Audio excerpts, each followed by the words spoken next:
দিল্লিতে পলাতক ও দণ্ডপ্রাপ্ত শেখ হাসিনাকে গণমাধ্যমে সরাসরি বক্তব্য দেওয়ার সুযোগ করে দেয় ভারতের প্রতি ক্ষুব্ধ প্রতিক্রিয়া জানিয়েছে বাংলাদেশ।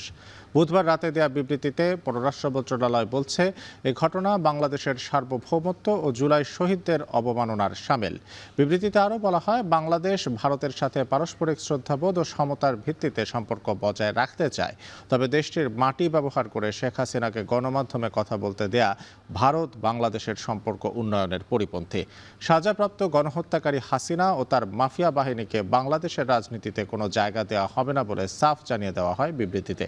জনগণের বিরুদ্ধে বিদ্বেষমূলক বক্তব্য দেওয়ার অনুমতিতে ক্ষোভ জানিয়ে বিবৃতিতে আরও বলা হয়, 2013 সালের বন্দি বিনিময় চুক্তি অনুযায়ী শেখ হাসিনাকে হস্তান্তর না করে তাকে গণমাধ্যমে কথা বলার সুযোগ করে দেয়া দুঃখজনক।